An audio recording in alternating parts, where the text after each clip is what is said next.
Welcome to my video, which is going to be talking a little bit about skin cycling.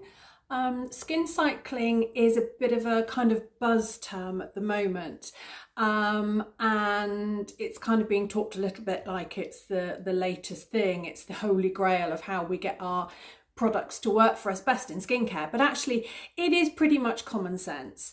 And any of us that have sort of tried to mix up our skincare regime from time to time or change all of our products in one go, sometimes we found they're not as effective as we wanted, or we found we were getting some irritation from them and we've kind of given up. And skin cycling is a really good way of getting round that, really. So one of the reasons, or the key reason, that we would skin cycle is so that we get the maximum result. So if we're looking at reducing pigmentation or reducing fine lines and wrinkles, or helping with blemishes, so spots, or rosacea, or sagging, or a skin that's suddenly sensitized or very dry all of a sudden, or has become very oily, that's our kind of initial concern, and that's normally the more active part of our skincare, is something particularly targeting that thing that we've noticed we're wanting to change. But literally at the bottom, at the base of everything when it comes to our skin, is protecting the skin's barrier function.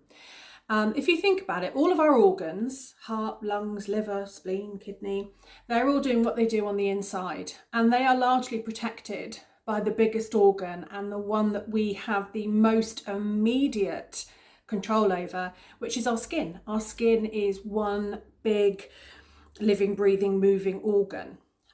So while we can do things to our body and immediately feel a result, so we can, if we eat something particularly heavy and it makes our bodies feel uncomfortable, sometimes too much too quickly can make our skin uncomfortable, and that feeling of discomfort. So suddenly you've got sensitive skin, you're getting itching, redness, blotchiness, flakiness, you're getting lumps and bumps under the skin that aren't really coming to anything, but they're really not going away. Or you discover that you suddenly, if you do get a blemish, it never seems to quite go away again.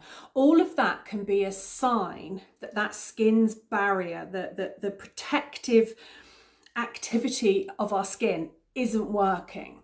And that can be not working for lots of different reasons. The kind of first line of defense of our skin is the acid mantle, or it's also sometimes called the hydrolipidic film, which hydro and lipid, water and oil. So the acid mantle, when it's in its perfect equilibrium, is oil, which we excrete, we secrete. Yes, we secrete. Oil, water, which comes from within and also can be brought in from the environment, and also good flora, so good bacteria. Those things working together, they help control and balance the water loss from our skin, so it helps keep the moisture levels right. The good bacteria helps prevent harmful bacteria being able to live on the surface of the skin. And when that acid mantle is unbalanced, that's then when life in general, pollution, things we've put on our skin before seem to have an adverse reaction. So one of the things that can really be harmful to the acid mantle, as you can imagine, is use of too many surfactants, or very sort of detergent based, very stripping face washes. So even if you're someone who has naturally quite an oily skin, or someone who has an acneic skin, sometimes you can find using harsh products is stripping the skin. It's unsettling the natural pH of that acid mantle, and that's when you're getting tightness, you're getting redness. That's why skin cycling can be your best friend. So I'm going to show you an example here of how I cycle my own skincare right at the moment, because I'm working really hard on brightening and evening out my skin tone but my skin is easily sensitized. I think all my life, probably up until the last 10 years or so, I've been all about keeping the skin clean and stripped and making it feel squeaky, and it's literally the worst thing you can do for your skin. So let me just bring this up and I can explain to you what I mean. So what I'm going to show you here is kind of my daily rotation. Um, but also I do a sort of monthly rotation or a seasonal rotation. So you'll see what I mean as we go through. So morning is on the left, after evening is on the right, as you can see. So morning, ignore the numbers on there. They're just the amounts, which I'll talk about at the end, the costings. So I use a cleansing gel. I like washing my face with water. If my skin was incredibly dry, I probably would avoid cleansing my skin with water. So morning and evening, I use a cleansing gel.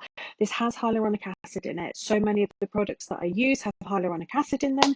Hyaluronic acid is an amazing ingredient, and it can hold 1,000 times its own weight in water on the surface of the skin. So it's a fantastic product, and obviously I'll talk about hyaluronic acid and other things in my next video, which is about active ingredients. So in the evening I use a micellar water. It's magic. I don't know how micellar does what it does, but it is amazing, and in fact I will probably have to look it up for the next video. But micellar water I use to remove my makeup. Most days I wear a full face of makeup, including waterproof mascara. So it's an absolute must to remove your makeup before you then cleanse your skin and start adding hydration. So in that way, there's a cycle. In the morning, I don't use the micellar, and in the evening, I do. I use a toner both ends of the day. Toners, they are a really important step for at least two different reasons. And this is why the cycling side of it is so important. So in the morning, I use a hydrogel toner, which again has hyaluronic acid in there. That removes any traces of the cleansing gel. It starts to prepare the skin for receiving the other products for the day by adding a layer of hyaluronic acid into the skin. In the evening, I use a mandelic acid toner. Mandelic acid is really, really gentle, I believe, and I will double check this, but I believe mandelic acid comes from apple pips. And that is a really, really gentle AHA, alpha hydroxy acid, a fruit acid that gently sloughs away dead skin, debris from the skin. So there's some gentle toning then, gentle exfoliation every night. So I cycle my toners. In the morning, I use a Kakadu plum serum. Kakadu plum is an amazing ingredient. It has the highest natural percentage of vitamin C in the fruit world, and it smells delightful. So I use vitamin C in the morning, and in my next video, I'll talk about why vitamin C is so important on the skin, particularly in the morning. And in the evening, I use a serum that is really attacking my main concern for my skin, my main aging concern, which is loss of firmness, slackness. I lost a significant amount of weight a couple of years ago, and my skin, my face, certainly without that nice layer of fat supporting it, has started to drop a little bit more than I like. I'm doing lots and lots of things to combat that. One of the things is using products designed for lifting and firming. So at the moment, I use the same cream morning and night. It's a cream that is designed to back up and really work with that lifting and firming. And I use the same one day and night. The serums differ because they are the most active part of the ingredients that you put on your skin. The serums have the lightest texture, the smallest molecules, so they actually work deep in the skin. So I use the same cream day and night. I rotate my eye products. So I have a morning eye product, which is all about lifting, making the eye look smoother, more awake. And then in the evening, I use one that's really all down to hydrating. It's a little bit richer. It has different ingredients in there. And for me, it wouldn't be an ideal product in the day because I wear a lot of eye makeup. And if I have too heavy a product on my eyes during the day, as lovely as it is for my skin, I will end up looking like Alice Cooper. I cycle extra exfoliation. So I do my little bit of exfoliation every night with the mandelic acid toner. I do an enzymatic peel twice a week. So it doesn't peel. You don't put it on and peel it off.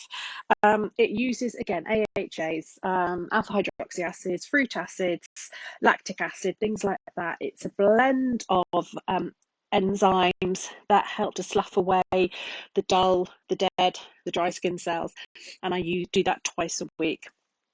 Then I cycle in a mask, and because I'm busy like everybody else, and I'm by 8 o'clock I'm tired and sleepy, I tend to the days that I use the enzymatic peel, I cycle in a mask, a hydrating and lifting mask, and use a light layer of it as my night cream, and that can work throughout the night. So that means I can cycle in masks without taking up too much extra time.